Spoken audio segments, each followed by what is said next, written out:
So today I'm moving out of the bus. I've had my new vehicle for about 2 weeks now, and I couldn't be happier with it, but I haven't really had a chance to use it much because I'm still moved into the bus at the moment, and it's the first chance I've had to get everything cleared out. So while I'm doing that, let me explain why I've decided to sell the bus. So the first reason why I'm selling the bus is the fuel consumption. Fuel consumption has been around 16 miles per gallon, and it's not terrible or anything, but when I want to go on longer trips, the budget gets really high, and so I just end up not taking it anywhere. For the time that I've owned this bus so far, that hasn't really mattered too much. I haven't really had enough money to take the bus anywhere anyways, and my focus was paying off high interest debt. But since that journey is coming to an end, I am looking forward to going places that are a little bit further away, and I really can't afford to take the bus out very often on longer road trips. So the second reason I'm selling the bus is because of reliability issues. The bus breaks down about once every 2 to 3 months, and when it does break down, it tends to break down rather catastrophically, to the point where the bus isn't drivable again. And so this causes a number of different issues. First, there's places I want to go and they don't necessarily have any cell phone service. And it's not like you can easily repair this bus on the side of the road somewhere, so I end up not really wanting to take the bus much of anywhere because I never know if the bus is actually going to start once I try to leave again. As repairs get done on the bus, I believe it probably will get more reliable over time, at least for a while. But the problem with that is there's a lot of things that haven't been touched on the bus, like, say, the transmission. All I've done is just change the fluid on it. It's likely to go at some point. There's almost certainly going to be more wiring issues. The wiring's all old and it's pretty cheap looking wiring, so even though I just end up having to rewire half the engine, or maybe a little bit more, I've been through that round several times, and you never know when something's just going to randomly short out on you and strand you. Reliability has been a huge issue for me. It wasn't such a big deal, again, when I was just working and sleeping, and pretty much that's it. But I'm trying to move out of that phase of existence, and so again, if I want to take it on longer trips, I just don't trust it to actually survive the trip. And that brings me to the third reason why I am selling the bus, and that is maintenance and repairs. So when the bus breaks down or when it needs repairs, for certain things it's really easy. The parts in general are fairly inexpensive on this bus, and that's never really been an issue. It's the labor. Whether it's me trying to figure out how to get to the parts myself, and I don't have a lot of time. Unfortunately, I do have to work a 9-to-5 job to eat. And unfortunately, that means these repairs either will take me a long time or it'll take a mechanic a long time. And when the mechanic does it, it costs an absolute ton of money. Also, there aren't very many mechanics that are even willing to work on this or able to work on this. They don't necessarily have the lifts. Most people are very familiar with this engine, but they also just don't want to work on it in this packaging because it is very difficult to access the engine. So between the reliability issues and potential high costs and long time frame for getting repairs done, it makes this bus really difficult to actually use. It also makes it really difficult to budget because you never know when the bus is just going to spontaneously break down and you're going to get a $6,000 repair bill or something. And so that just means I have to have a much larger emergency fund, which so far I've more or less managed to do, but it's kind of hard to plan trips around that sort of thing or plan to buy anything else because you just need that reserve. At least you think you probably need that reserve for when the bus just randomly decides to break down on you. Overall, I've been really happy with the bus. It's done its intended purpose, maybe not as well as I would have liked, but it got me through a good year and a half, and I've paid off tons of debt, saved a little bit of money, and so I am very happy with the time that I had in the bus, and I am really excited to move things along to something newer and more reliable. So to replace my Skoolie, I had been looking at used vehicles. I was originally hoping I could find a used SUV that was in good condition, and after looking at the used car market, anything that was in my price range that I could just pay cash for was really trashed, or it had title issues, or something like that. There were major serious problems with them and just not useful for me. So then I started looking at cars that were a little outside my price range, knowing that I'd have to probably take out a loan. And the price jump is pretty huge between broken title issued cars and functional vehicles. One of my top priorities was I wanted four-wheel drive and a manual transmission. And so the reason for that is, unfortunately, I do work a 9-to-5 job, and that means that I have very limited time to go places.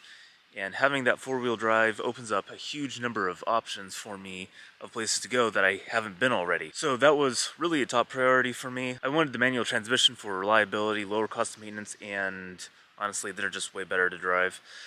So trying to find that combination in a used vehicle was possible, but I started realizing very quickly that it would make more sense for me to just buy a new vehicle.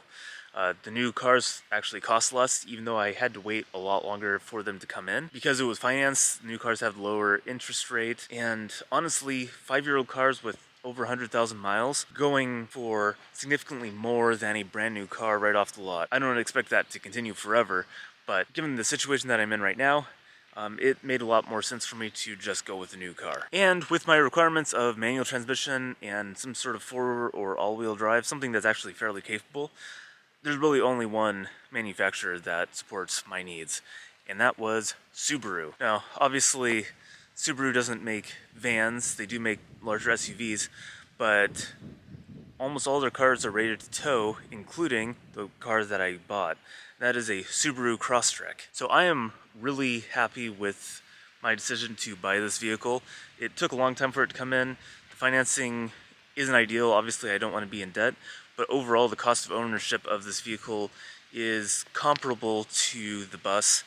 It's maybe slightly more expensive at the moment, but if I decide to ever put any more miles on the vehicle, like if I want to go on any long trips, it comes out being significantly less expensive.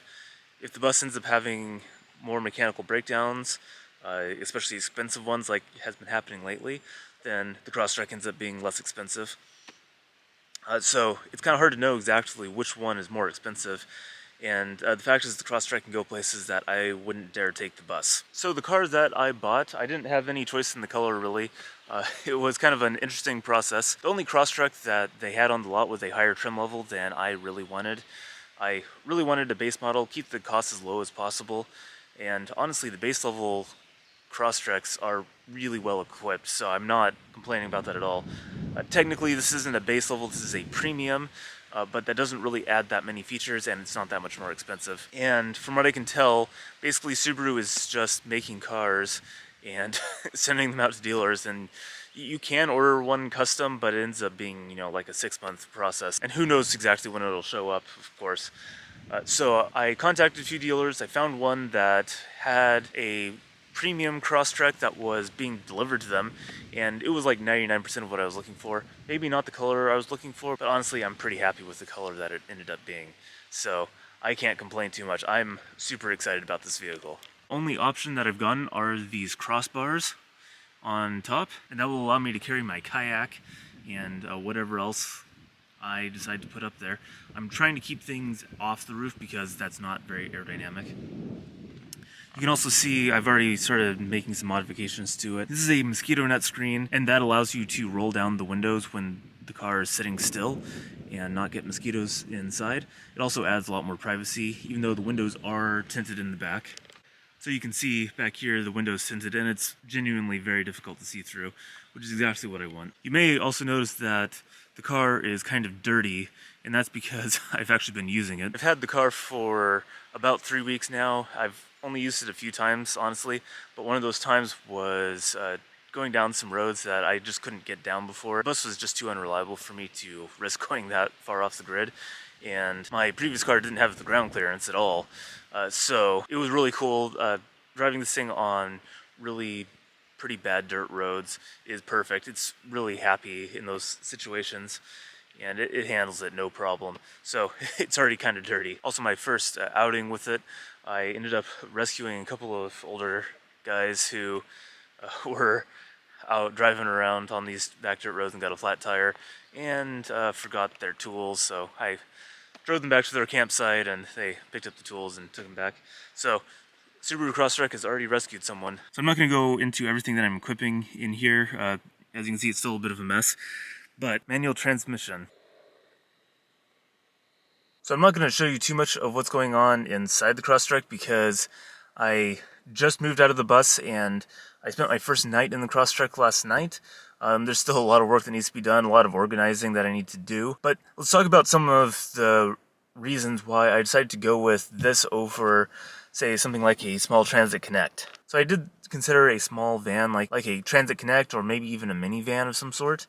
But there's a few reasons why I decided against that. So first off, I really wanted the manual transmission, and that's just not available in vans in the US. That's just not a thing.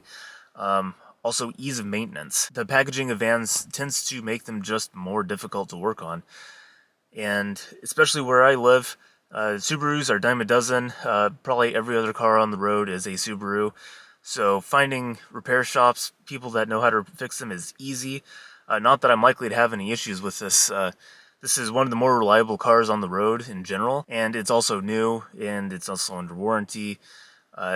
It came with a maintenance package. I know for sure, basically, that I'm not going to have to do any repairs to this car within, I think, the first 3 years or so of owning it. So it's going to be dead reliable for me, I'm pretty sure. And it's not going to cost me anything beyond what my payments are. And that adds a lot of stability to my bank account. Some other really good things about it are the fuel mileage. Fuel mileage on Crosstreks is pretty incredible. So one of the top things about this Crosstrek, one of the reasons why I got it, is it gets between 35 and 40 miles per gallon on the highway. I just reset my trip meter there from a drive from Seattle, so it was about a 50-mile trip, mostly on the highway with lots of stop-and-go traffic, and I got about 34 miles per gallon, so I am super happy with that. So on weekends, if I want to take a long trip, I can go pretty much anywhere that I have time to go. I'm not going to be too limited by the price of fuel unless fuel is, like $10 a gallon or something, which you never know. Given the way things are going, that's a possibility. But the increased fuel mileage is just a huge benefit. In 3 weeks I've owned this. Apparently I've done 382 miles,